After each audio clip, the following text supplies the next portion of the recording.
एक महत्वपूर्ण चेतावनी। यदि अभी रात का समय है और आपका दिल कमज़ोर है तो आपसे आग्रह है कि इस वीडियो को ना देखें, क्योंकि आज के इस वीडियो में आपको मैं लेकर जाऊंगा एक ऐसे अद्भुत किले में जहां पर बनी हुई हैं कई सारी कैद गुफाएं। शहरों से दूर जंगलों में बने हुआ यह रहस्यमय किला मध्य प्रदेश के हॉन्टेड किलों में शामिल है, जिसकी वजह से यहाँ पर होने वाली पैरानॉर्मल एक्टिविटी और इसके डरावने इतिहास की वजह से यहाँ टूरिस्ट नहीं आ पाते।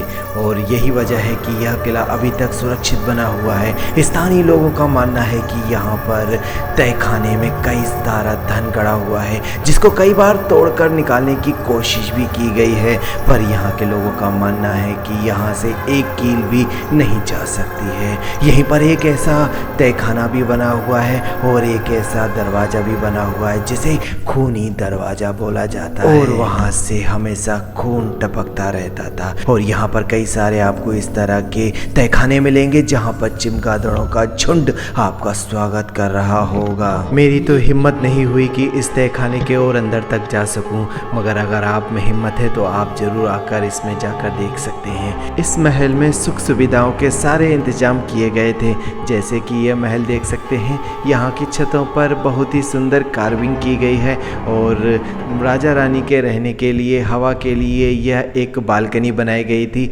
जहाँ से हवा का आनंद लिया करते थे। और यहाँ पर कई सारी पेंटिंगें भी आपको देखने को मिलेंगी जो कि सब्जी के रंगों से बनाई गई हैं। साथ में राजा रानी के स्नान घर भी आप यहाँ पर देख सकते हैं, और भी यहाँ पर काफ़ी सारी सुख सुविधाओं से भरपूर जगहों का आप लुत्फ़ ले सकते हैं। उसके इतिहास के बारे में जान सकते हैं, किस तरह से यहाँ पर पानी का बंदोबस्त किया जाता था, कैसे पानी को हीट किया जाता था, ये सभी चीज़ें आपको यहाँ पर देखने को मिलेंगी। तो आइए शुरुआत करते हैं एक रोमांचक यात्रा की। और आज की यात्रा में हम लोग जाएंगे मध्य प्रदेश के भिंड जिले से करीबन 32 किलोमीटर की दूरी पर स्थित देवगिरी दुर्ग के नाम से विख्यात है, क्योंकि यह देवगिरी पर्वत पर बना हुआ है और इसे अटेर का किला भी बोला जाता है।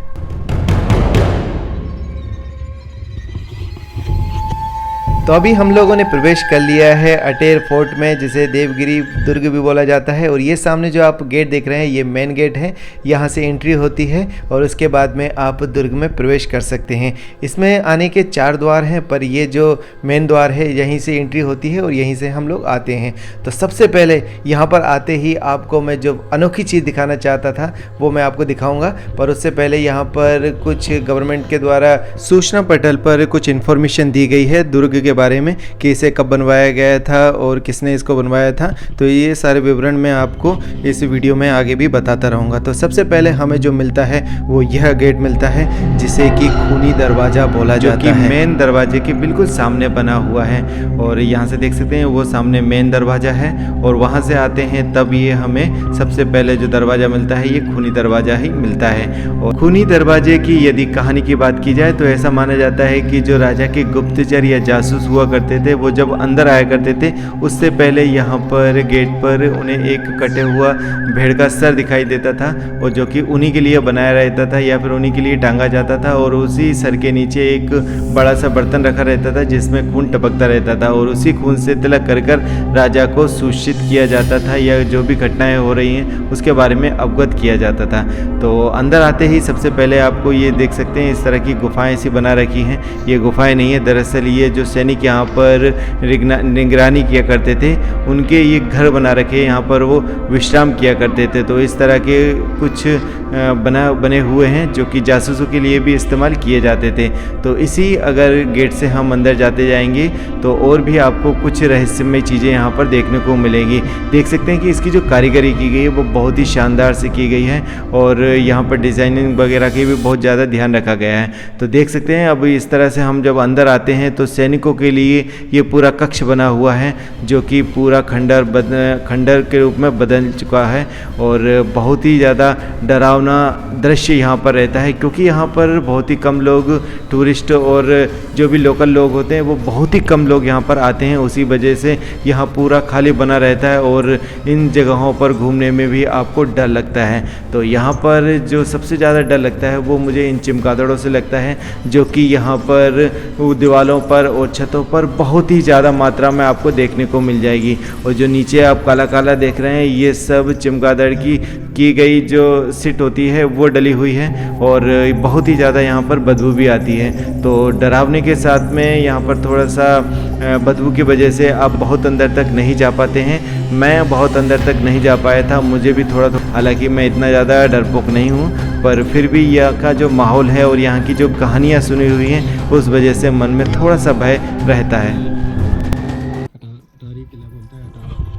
तो यहाँ पर सभी सैनिकों के बैरिकेड और विश्राम घर को देखने के बाद में अब हम लोग अंदर और चलते हैं और भ्रमण करते हैं कि इस महल को किस तरह से बनाया गया था। अभी यह महल जो है वो संरक्षित किया गया है पुरातत्व विभाग की ओर से और उसी का यहाँ पर रख रखाव का दायित्व होता है।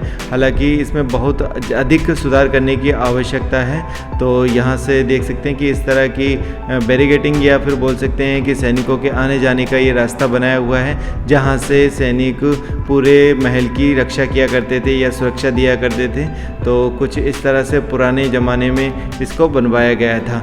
अच्छा, दूसरा मैं आपको बताना चाहूँगा कि यहाँ पर जब आप आते हैं तो यहाँ पर किसी भी तरह का कोई आपको शुल्क नहीं लगता है।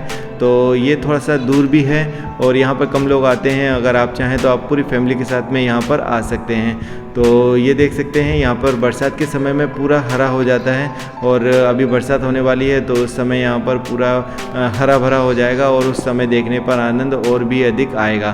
तो इस तरह से अभी मैं आपको ऊपर का दृश्य दिखा रहा हूँ। ऊपर छत पर आ चुका था और ऊपर छत से मैं आपको ऊपर का दृश्य दिखा रहा हूँ। अभी हम लोग चलेंगे अंदर। बहुत ही जर्जर हालत में है ये। आई थिंक इसकी देख रेख करने की आवश्यकता। अंदर आते ही सबसे पहले मुझे यहाँ पर कुछ शिलाएं और खंभे दिखाई दिए जिस पर बहुत ही सुंदर तरीके से कार्विंग की गई है। देखने से यह प्रतीत होता है कि यह किसी भवन से टूटे हुए पत्थर हैं या फिर इनको लगाए ही नहीं पाए हैं और इस तरह के यहाँ पर कई सारे पत्थर पड़े हुए हैं। और यहाँ का जो महल है वो पूरा क्षतिग्रस्त है क्योंकि यहाँ पर जो स्थानीय लोग हैं उन्होंने यहाँ पर धन को खोजने की पर्पज़ से कई जगहों पर गड्ढे किए, कई दीवारों को तोड़ दिए और उनमें से सोना निकालने की कोशिश की गई है, या फिर उन्होंने सोचा कि यहाँ पर धन गड़ा हुआ है तो कई दीवारों को उन्होंने तोड़ दिया है।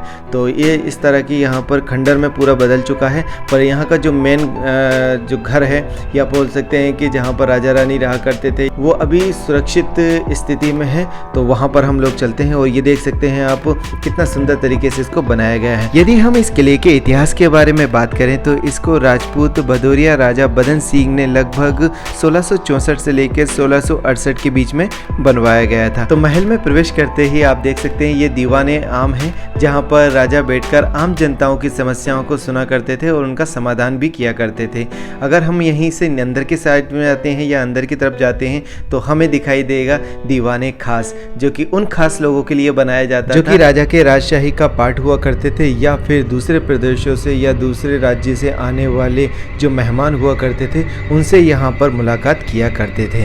तो देख सकते हैं कि कितना सुंदर तरीके से इसको बनाया गया है और काफ़ी बड़े स्पेस में इसको बनाया गया है। क्योंकि यहाँ के राजा बदन सिंह राजपूत भदौरिया ठाकुर थे और वह हिंदू धर्म से ताल्लुक़ रखते थे, इसी वजह से यहाँ पर आपको मंदिर भी बहुत ही अच्छे देखने को मिलेंगे। ये आप देख सकते हैं ये एक तरह का मंदिर बनाया हुआ है जो कि दीवाने खास में ही बना हुआ है और इसमें जो नक्काशियाँ की गई हैं, जो आप इसमें कार्विंग की गई है वो बहुत ही लाजवाब हैं। और देख सकते हैं कि काफ़ी बड़े स्पेस में इसको बनवाया गया है। ये ऊपर स्टेयर हैं जहाँ पर भगवान जी को बिठाया जाता होगा और ये एक पूजा घर बना हुआ है। यहाँ पर इसी तरह का एक और मंदिर बना हुआ है, तो देख सकते हैं इसे भी बहुत ही सुंदर तरीके से बनाया हुआ है और इसके बगल में पुजारियों के लिए भी एक कमरा बना हुआ है और एक पूजा घर भी बना हुआ है। तो इस तरह से यहाँ पर बनाया गया हुआ है और इसकी जो छतें देख सकते हैं तो ये ईंटों से बनाई गई है। इसी मंदिर के लगा हुआ एक और कमरा बनाया गया है जो कि पूजा घर बोला जा सकता है और यहीं से स्टेयर चढ़ी हुई हैं जो कि सीधे जो राजा थे और रानियाँ थी उनके महल की ओर जाया करती थी। तो वहाँ से जब भी रानी वगैरह आया करती थी तो यहाँ पर स्टेयर से होते हुए मंदिर की पूजा करने के लिए आ जाया करती होंगी। तो इस तरह से यहाँ पर कुछ बनाया गया है। तो ये देखिए स्टेयर ऊपर की साइड में जा रही हैं और ये सीधा रानी के महल में जा रही हैं। तो वापस से हम जब दीवाने खास में आते हैं तो यहाँ पाते हैं कि एक कुआं बना हुआ है, क्योंकि यहाँ पर काफ़ी मेहमान आया करते थे तो उनके ठंडा पानी प्रोवाइड करवाने के लिए यहाँ पर आंगन में ही कुआं बनाया गया था जिसमें ठंडा पानी रहा करता था। और यहाँ पर मंदिर वगैरह भी बने हुए हैं। मंदिर मैंने आपको पहले भी दिखा दिए थे।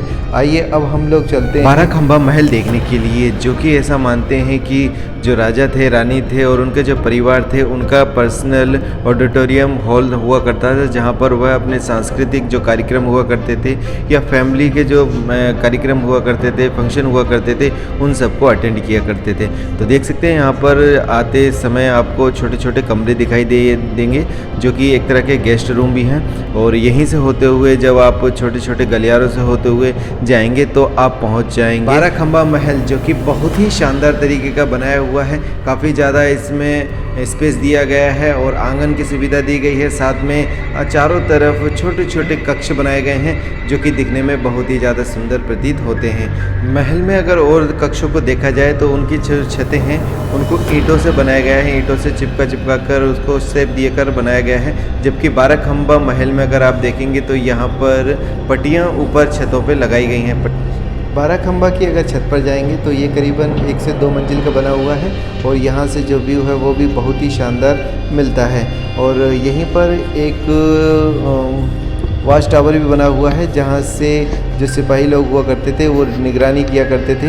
अभी हम लोग वो वॉच टावर के ऊपर की ओर जा रहे हैं, पर देख सकते हैं कि ऊपर बहुत अधिक जाना सरकार के द्वारा उस गेट को बंद कर दिया गया है, तो बहुत ऊपर तक हम लोग नहीं जा सकते हैं। बस ये हमारा हाईएस्ट पॉइंट है।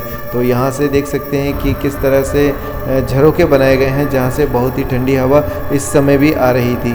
तो यहाँ से निगरानी भी किया करते थे और यहाँ पर आकर राजा या रानी जो है वो ठंडी हवा का भी आनंद लिया करते थे। देख सकते हैं ऊपर छत में बहुत ही अच्छी सुंदर नक्काशियाँ की गई हैं। तो कुछ इस तरह का यहाँ पर टावर बना हुआ है। तो ये जो वॉच टावर बना हुआ है वो काफ़ी ऊंचाई पर है और यहाँ पर दोनों तरफ देखे जा सकता है। आप दीवाने खास भी देख सकते हैं और बारह खंबा महल को भी देख सकते हैं। तो इस जगह से पूरी तरीके से निगरानी की जाती है। तो आइए अब हम लोग चलते हैं राजा और रानी के जो महल है, जिसे बदन सिंह महल के नाम से भी जाना जाता है। और ये देखिए कितना बढ़िया यहाँ पर सैन कक्ष बना हुआ है। अगर आप सैन कक्ष को गौर से देखेंगे तो पाएंगे कि यहाँ पर काफ़ी ज़्यादा मात्रा में आलिये बना रखे हैं। तो इन आलियों का जो इस्तेमाल हुआ करता है वो दिए रखने के लिए किया जाता था, क्योंकि उस समय में लाइट नहीं हुआ करती थी। और इसी वजह से इन जो आप आलिये देख रहे हैं इसमें हीरे जवाहरात जड़े जाते थे और इसमें फिर दिया रखा जाता था जिसका प्रकाश डिवाइडेड हो जाता था और बहुत ही सुंदर यहाँ का दृश्य बन जाता था। पता नहीं लोग क्यों नहीं आते इसे देखने के लिए, जबकि वाकई में सारी जो धरोहर है वो वैसी की वैसी अभी धरी हुई है। इसमें ज़्यादा रिनोवेशन नहीं किया गया है। तो जो ऑथेंटिक चीज़ है वो देख सकते हैं। ये फाउंटेन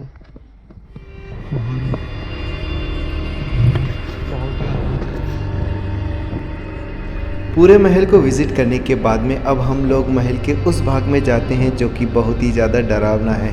जी हाँ, वहाँ पर सुरंगें और तहखाने बने हुए हैं, तो वहाँ पर विज़िट करना थोड़ा मुश्किल होता है और इन अंधेरे कमरों से होते हुए हम लोग वहाँ पर पहुँचेंगे। अफसोस है कि इसके अंदर जाया नहीं जा सकता, क्योंकि चमगादड़ों ने इसके अंदर बहुत ज़्यादा घर बना लिया है और उनकी जो पेट होती है, जो उनकी पोटी होती है, वो बहुत ज़्यादा डली हुई है और बदबू बहुत ज़्यादा। तो इन तहखानों का जो दृश्य है वो बहुत ही ज़्यादा डरावना और भयभीत करने वाला है। अंदर अगर आप कमरों में देखेंगे तो जो चमगादड़ हैं उन्होंने पूरा कमरा कब्जा रखा है और ऊपर छत में इस तरह से चिपकी हुई हैं और जब भी उन पर रोशनी पड़ती है वो सभी वहाँ से फड़फड़ाने लगती हैं। तो इसी दृश्य को आप देख सकते हैं कि कितनी सारी चमगादड़ें हैं।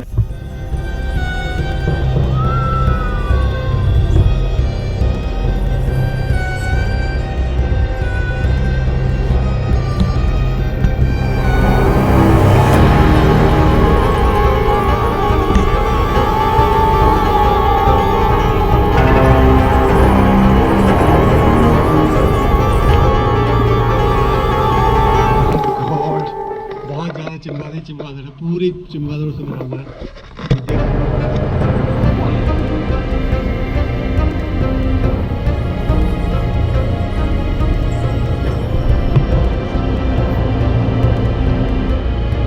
महलों के अंदर आपको कुछ इस तरह की पेंटिंगें भी देखने को मिलेंगी जो कि 350 साल पुरानी हैं और इनको जो बनाया गया है वो सब्जियों के रंग से बनाया गया है, मतलब कि सब्जियों का रंग निकालकर और उनसे इनको पेंट किया गया है और देख सकते हैं कि उनकी रंगत अभी तक बनी हुई है। तो बहुत ही शानदार यहाँ पर पेंटिंग की गई थी। हालांकि स्थानीय लोगों ने यहाँ पर खुरेद कर सब कुछ निकाल लिया गया है, तो ये थोड़ा सा चीज़ें बिगड़ गई हैं यहाँ पर। और अब मैं आपको ले चलता हूँ जो राजा रानियों का बाथरूम हुआ करता था, टॉयलेट हुआ करता था, वहाँ पर मैं आपको लेकर चलता हूँ। तो ये देख सकते हैं कुछ इस तरह का यहाँ पर बना हुआ है जहाँ पर ये इनका स्नान घर है। तो ये जो आप बड़ा सा मंडप देखा है ये राजा का नहाने का स्नान हुआ करता था और रानियों के लिए अलग से बाथरूम बनाए गए थे। तो ये यहाँ पर आप देख रहे हैं ये इस तरह के बाथरूम बनाए गए हैं और छोटे छोटे यहाँ पर आले भी बनाए गए हैं। तो यहाँ पर जो रानियाँ हुआ करती थी, उनकी दासियाँ हुआ थी वो स्नान किया करती थी। और यहाँ पर जो ये गुफा सी देख रहे हैं ये एक तरह की टंकी है जिसमें पानी को गर्म किया जाता था और फिर वो नहाने के लिए इस्तेमाल किया जाता था। तो आपसे मैं आग्रह करना चाहता हूं कि आपको वीडियो थोड़ा सा भी अच्छा लगा है तो वीडियो को लाइक ज़रूर करिएगा और अगर अभी तक आपने चैनल को सब्सक्राइब नहीं किया तो इसे सब्सक्राइब ज़रूर कर लीजिएगा।